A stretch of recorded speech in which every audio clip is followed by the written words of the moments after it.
देखिए, बड़े ध्यान से सुनिए। ऐसा कह रहे हैं हमारे मिनिस्टर साहब कि पिछले 5 साल से जो गवर्नमेंट है वो बहुत कोशिश कर रही है कि ज़्यादा से ज़्यादा जो लोग हैं वो इनकम टैक्स पे करने के दायरे में आए, ताकि गवर्नमेंट ज़्यादा से ज़्यादा पैसा उनसे ले सके। और इसी का नतीजा ये है कि हमारी फाइनेंस मिनिस्टर ने कहा कि भारत के कुल 140 करोड़ लोगों में से 7.5 करोड़ जो लोग हैं, इस बार उन्होंने अभी तक आईटीआर भरी है। आईटीआर भरी है इसका मतलब ये नहीं कि उन्होंने टैक्स पे किया है। इन करीब 7.5 करोड़ लोगों में से 5.25 करोड़ जो लोग हैं उन्होंने सिर्फ आईटीआर भरी है, वो टैक्स के दायरे में नहीं आते।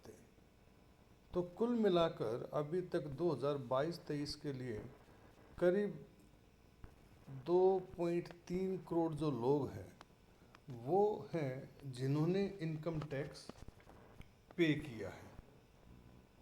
सबसे मजाक की बात यह है कि हमारे देश में करीब 24 करोड़ मकान और फ्लैट्स हैं, और पिछले 1 साल में करीब 2 करोड़ जो लोग हैं वो विदेशी यात्रा करके आए हैं। फिर भी जो टोटल जो इनकम टैक्स पेयर है वो अभी तक करीब 2.25 करोड़ ही निकल रहे हैं। तो इससे एक चीज़ तो समझ में साफ आती है कि सरकार जितने भी अपने हाथ पांव मार रही है, इससे अभी तक उन सारे लोगों को वो इनकम टैक्स पे करने के लिए मोटिवेट नहीं कर पाई है। रीज़न कुछ भी रहे होंगे, वो एक अलग कहानी है हर एक इंसान की एंड हर एक गवर्नमेंट की।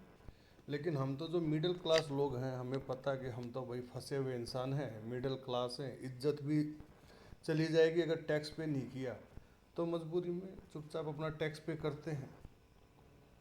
लेकिन जो टैक्स बेस है वो बहुत ज़्यादा कम है। मज़ेदार बात यह है कि हमारे जो ऑटोमोबाइल जो मैन्युफैक्चरर्स हैं उनकी एसोसिएशन ने अभी बताया कि 2022-23 में इस देश में कुल 2 करोड़ और 12 लाख गाड़ियां बिकी हैं, जिसमें आपके कार्स आती हैं, एसयूवीज आती हैं, multi utility vehicles, vans, commercial vehicles, 3 wheelers, 2 wheelers. So ये सारे जो हैं मिला के करीब 2 करोड़ और 12 लाख बिके हैं, जबकि सिर्फ 2 करोड़ और 24 लाख लोगों ने इनकम टैक्स पे किया है।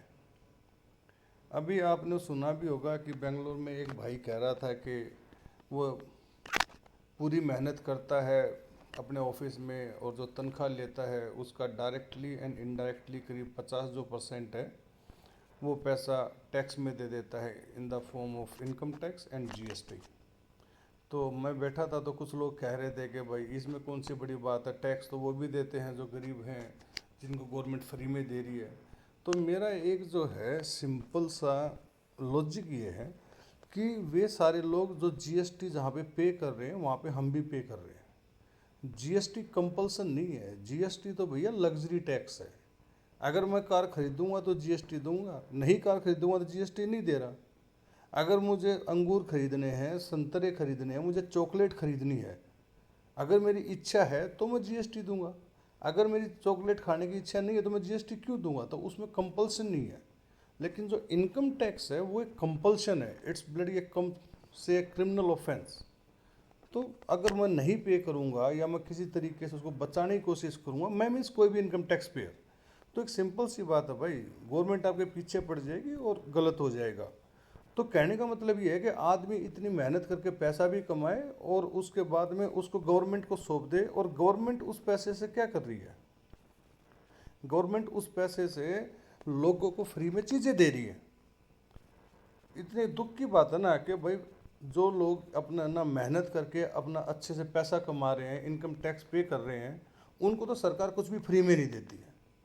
उनका बिजली, पानी, राशन, हेल्थ इंश्योरेंस, मकान, उन आदमियों को खुद अपने जेब से अपना पेट काट काट के खर्चा बचा बचा के वो पैसे इकट्ठे करते हैं ताकि अपनी ये सारी चीज़ें कर सके। और वे सारे लोग जो प्रॉपर काम नहीं करते या काम करना नहीं चाहते for whatever reason, right. तो उनको क्या है कि गवर्नमेंट जो है ना बिजली भी, पानी भी, राशन, हेल्थ इंश्योरेंस, मकान सब कुछ फ्री में दे रही है। अरे भैया गवर्नमेंट तो निकम्मेपन को बढ़ावा दे रही है। इसलिए जितनी भी पॉलिटिकल पार्टीज हैं उनसे एक रिक्वेस्ट है कि अपनी जो वोट बैंक पॉलिटिक्स है ना उसके लिए ये जो फ्री में चीज़ें बांटना है ये बंद कर दीजिए प्लीज़। जो पैसा टैक्स से आ रहा है उसको किसी प्रोडक्टिव चीज़ में लगाइए ताकि देश आगे चल सके। फ्री की वोटों के लिए फ्री की चीज़ें प्लीज़ बांटना बंद कर दीजिए, अदरवाइज हमारे देश की भी वही हालत होगी जो हमारे पड़ोसी मुल्क पाकिस्तान और श्रीलंका की हो चुकी है। अगर आप मेरी बात से सहमत हैं तो आपसे रिक्वेस्ट है कि इस वीडियो को आगे भेजिए ताकि ज़्यादा से ज़्यादा लोग इसके बारे में जान सकें, समझ सकें और अपने जो नेता हैं उनसे आने वाले चुनाव के टाइम पे ये कह सकें कि फ्री में चीज़ें देना बंद करो ताकि एक अच्छा देश बन सके। Thank you.